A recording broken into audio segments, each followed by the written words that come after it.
Welcome. Welcome to this video lecture on Introduction to DC Circuit Analysis for the third semester BSc students. Subject is, as you have guessed, physics.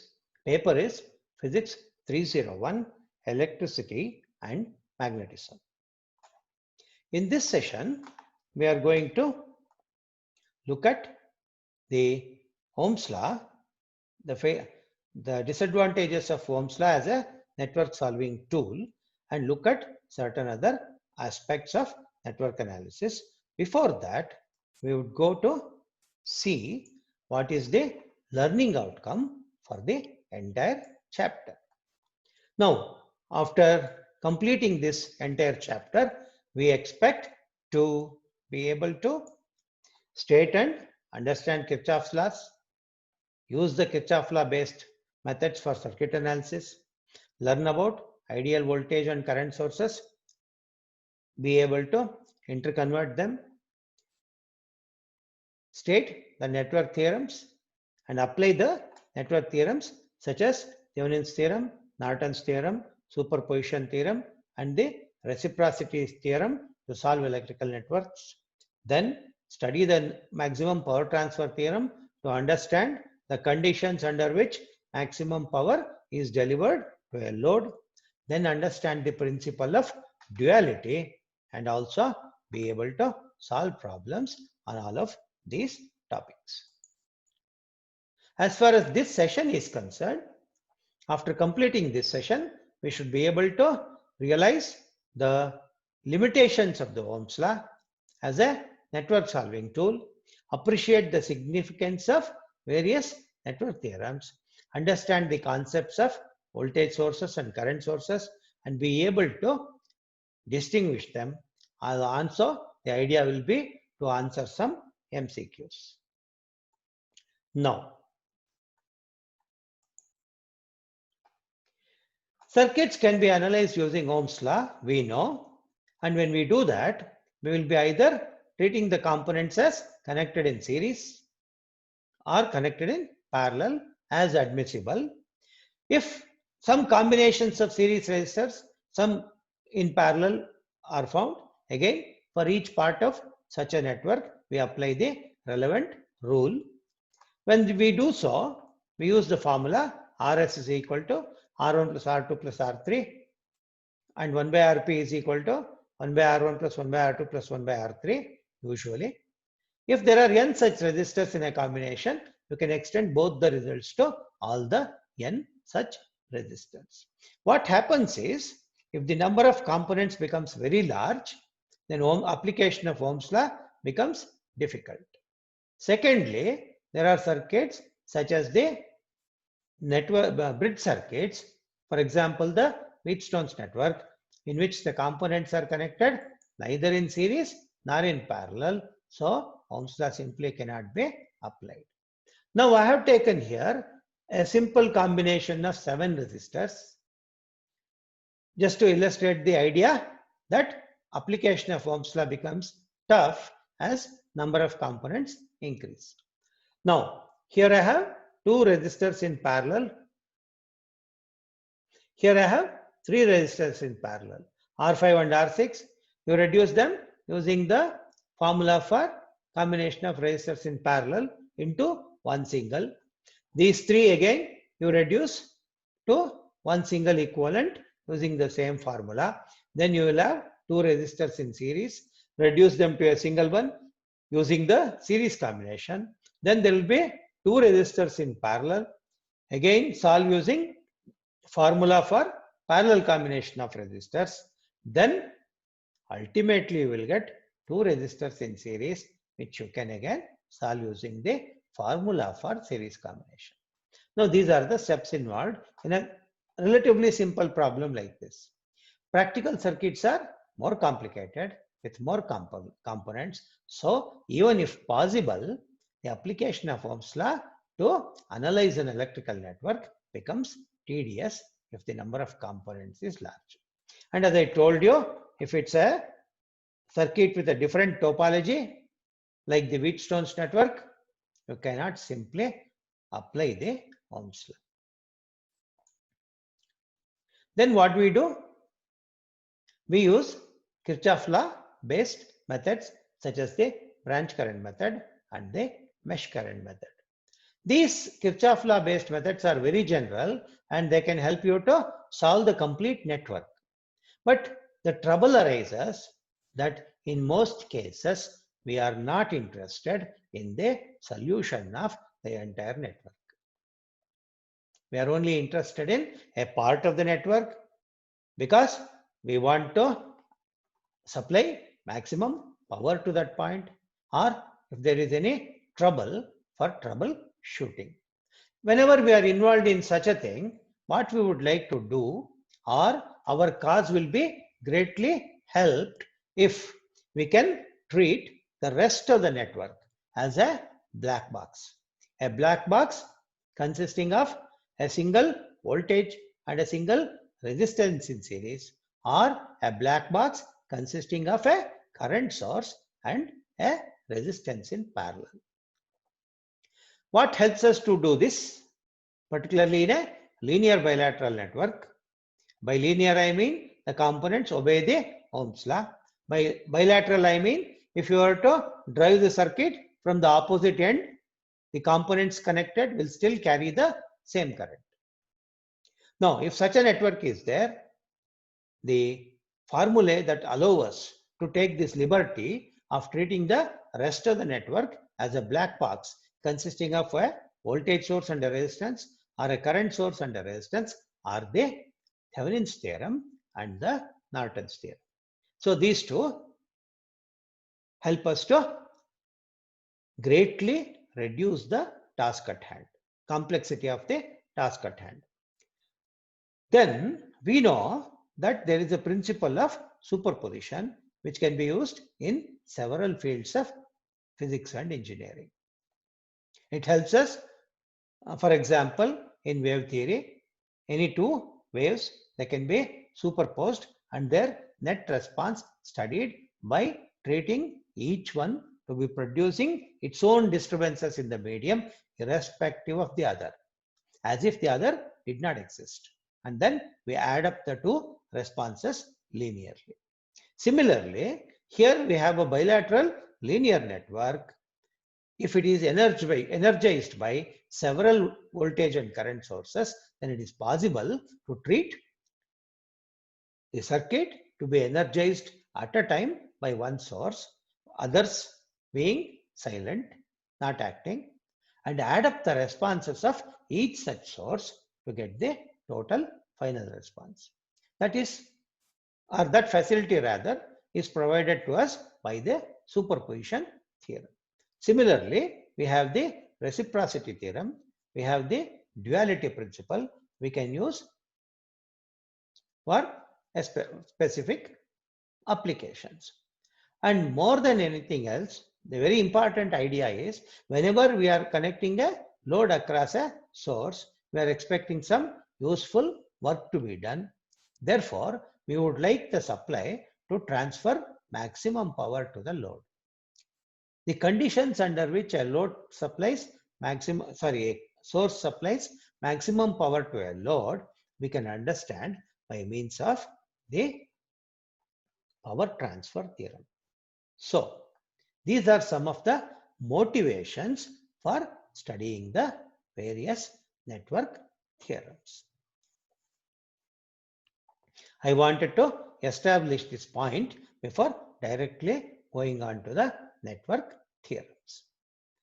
Now we can look at another concept which would be of help before we go on to the actual study of network theorems. Now, what is that concept? The concept is that of voltage sources and current sources. Now, what are these voltage sources and current sources?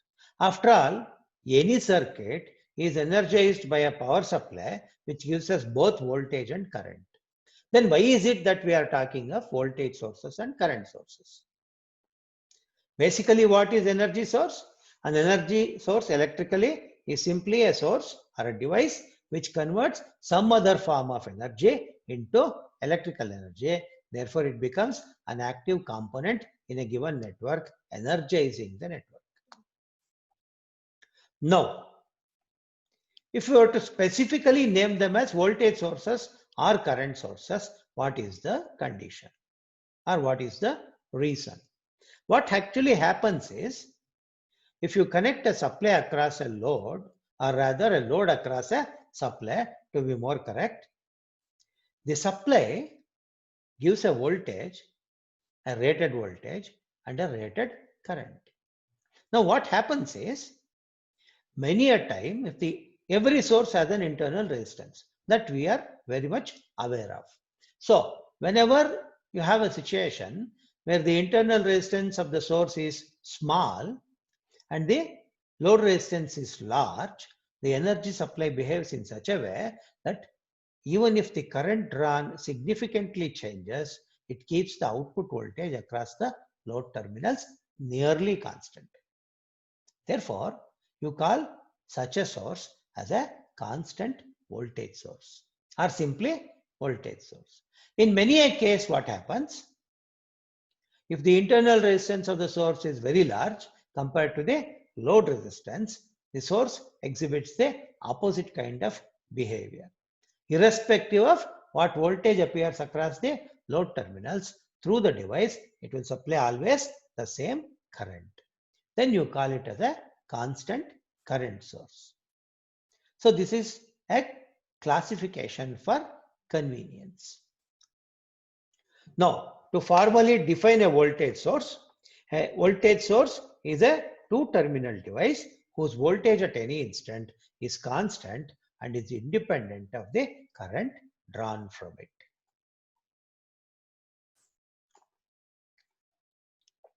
Such a voltage source which provides a constant voltage irrespective of the load current is called an ideal voltage source. Now, what is the requirement for an ideal voltage source? Now, you go back to the Ohm's law that you studied in your second PUC classes. A simple Ohm's law circuit, you can imagine, consists of a load resistor, a voltage source, and a resistance which represents the internal resistance of the source. That is how we use the expressions. Now what happens? Whenever a supply provides some current, some voltage drop is there because of the internal resistance, and the remaining voltage appears across the load. This we know. And this voltage is what we call as the terminal PD of the cell, of the source for that matter. Now, for a source to be ideal, therefore, what would be the requirement? All the voltage that the source can give should appear across the load, which means that voltage drop due to internal resistance should be zero. In other words, the internal resistance itself should be zero. Since no device has internal resistance zero, there is no ideal voltage source. An ideal voltage source is only a theoretical concept. Such a supply cannot be realized in practice. So, because of the internal resistance that they have, voltage sources behave like the output voltage is not constant with respect to either time, particularly in the case of chemical cells, or with respect to the current drawn from them. Graphically, we can represent an ideal voltage source and a practical voltage source as I have shown below. We go to it now. AB here is a battery with a voltage VAB. Another representation of the same source. Here again, I have shown terminals AB, the load terminals. Voltage that appears across will be VAB. If there is no internal resistance, the VAB should be equal to V. Now, in such a case, how do we represent the voltage? With respect to either the load current that is drawn from the supply or with respect to the time of usage, as in the case of a primary chemical or secondary chemical cell, the output voltage remains constant. This is the representation of an ideal voltage source. On the other hand, If there is a practical voltage source, then it should have a finite resistance connected across it. Therefore, a source with an ideal voltage V, an internal resistance R through which a current I flows. Therefore, Ri is the voltage drop. The remaining voltage will be VAB. And if for some reason you change the load resistance here that you connect, current may either increase or decrease. In case it increases, then you find that the output voltage continuously reduces. If it's a chemical cell, with the time of use also the output voltage will decrease. So this is the representation of an ideal voltage source. Now we come to current sources. Now what are these current sources? A formal definition would be like this. An ideal current source is a two-terminal circuit element which supplies the same current to any load connected across its terminals irrespective of the PD that appears across it. When I say load, I mean a demand for current that would depend on the resistance of the component that you are going to connect across the load. Therefore, you can often say load resistance. Now, what is the condition that is to be satisfied if this definition has to hold good? If this definition has to hold good, usually you represent a voltage. What should happen? There, the current that is generated by the supply entirely should flow through the load if it is an ideal current source. Now, therefore, what should happen? Every source has an internal resistance. Therefore, what would happen? Here, to represent a source, you would have to resort to putting a resistance in parallel. When you put a resistance in parallel, what happens? The source current divides into two. One is through the cell itself, that is the internal resistance. The second would be through the load resistance. So the current would divide and therefore the output current would not be the ideal maximum that the source would have given. Therefore, an ideal voltage source, an ideal current source should have infinite resistance. It does not consume any current of its own. For its own existence, it is not taking any current. All the current that it generates will flow through the load. Therefore, for an ideal voltage source, internal resistance should be 0 because all the voltage should only drop across the load under all conditions. For an ideal current source, its own resistance should be infinite. Since both conditions are not met, you never find a situation where internal resistance is 0, nor you ever find a situation where internal resistance is infinite in a practical situation.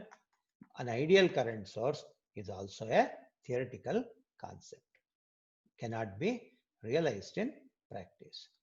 Now, how do we represent an ideal current source? We represent an ideal current source in a similar way as the ideal voltage source. The practical source also is represented in much the similar way.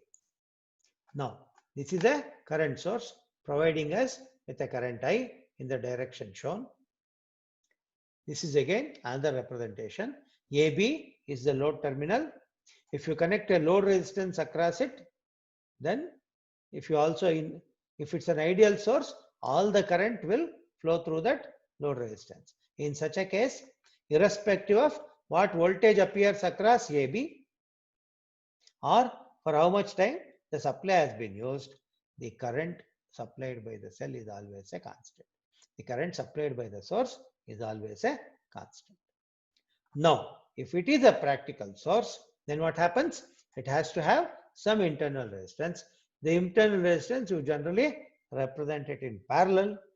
If you now connect a load across AB, you imagine a load is connected across AB. The current I supplied by the source divides into two parts. Therefore, the load current is different from the supply current.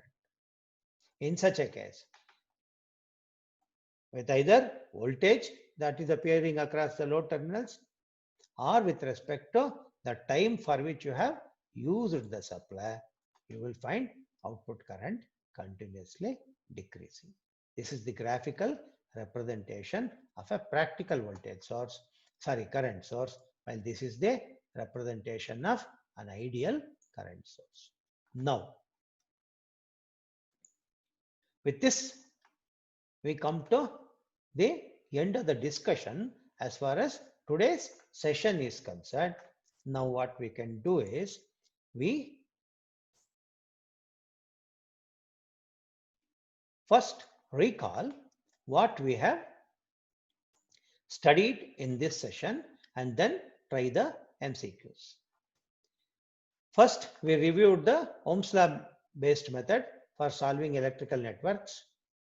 We found that if the number of components is large or the network topology is of the kind of a bridge circuit, for example, Ohm's law cannot be used. Then we established the need for studying the various network theorems by recognizing the advantage that each theorem provides. Then we have understood the concept of voltage source and current source. We have realized the difference between the behavior of the ideal source or other sources and the practical sources. Now we can go for some MCQs, or rather we could have gone first for the MCQs. Anyway, we'll go for them now. I have some questions here which may not be exactly aligned with this session. Two ideas I have used. One is that some of these things are already known to you. Secondly, the idea that I have in mind is that you have a final examination where any one of these questions could be a candidate. And thirdly, you may be facing competitive examinations wherein such questions can be a possibility. Therefore, some questions I have brought in here which exactly may not coincide with the discussion that we have had. Now, an ideal voltage source has dash resistance. For an ideal voltage source, all the voltage that it provides should drop across the load. Hence, the internal resistance should be 0. It has 0 internal resistance. I think I missed out on internal here. We shall add it. It should have 0 internal resistance. Similarly, an ideal current source has dash resistance. An ideal current source should have infinite resistance, that is infinite internal resistance, to be very specific. That is because all the current it supplies should flow through the load. Secondly, a practical voltage source and a practical current source are immutable, interchangeable, always ideal, none of these. These are the choices. Immutable means they can't be changed, but it is possible to convert a voltage source into a current source. We will be discussing it at a later stage. Here, I will simply say, or rather give you the answer, which is they are interchangeable. You can convert one into the other. Now, the reciprocal of resistance is, that's the other question. You know that the reciprocal of resistance is conductance, because resistance represents the opposition offered to the flow of current by a component. Conductance is, on the other hand, the ability or the ease with which it allows current to flow through itself. Therefore, conductance should be the reciprocal of resistance. Next, in a Wheatstone's network, the condition for balance will not be altered if A, branches are interchanged, B, source is replaced by a short, C, if the battery and the galvanometer are interchanged, D, any of these. Now, if you change the branches, the condition for balance, which we usually recognize as P by Q is equal to R by S, may not be satisfied. If you short the source, you are not energizing the supply, rather the circuit, so it will not work. Any of these cannot obviously be an answer. So, if the battery and the galvanometer are interchanged, then a Wheatstone's network, the balance will not be altered. This is the answer. Many such questions we can construct on the topic of network analysis. We may consider all of them in one go at a later session also. Now, having looked at the session summary and solved some MCQs, we can finally look at suggestions for further reading and then conclude. The sources for further study and reference, I have chosen 5 of them. Electrical Networks by B.L. Teresa, 3rd revised edition. This is an Eschandt publication. Excellent reference for all electrical technology, in fact. Secondly, Introductory Circuit Analysis, Global Edition, paperback. This is by Robert L. Boylestad and it is a PHI publication. Robert L. Boylestad, please note Boylestad. Then there are several internet-based sources. Any one of them you can tap into. Every university also has put out material on these topics. Whichever you find very convenient, you can tap into it. Then there are several textbooks written specifically for the 3rd semester. Of them, in this session, I am suggesting one textbook, BSc Physics, Electricity and Magnetism for 3rd semester by Omkar Publications. The authors are B. Basavaraj and Sadashiva. Then there is Resnick and Halliday, Principles of Physics, 10th edition, an excellent reference to possess for every physics student. Now, with this, we have come to the end of our session. So until we meet again, we say bye. Thanks for listening to me. Thank you.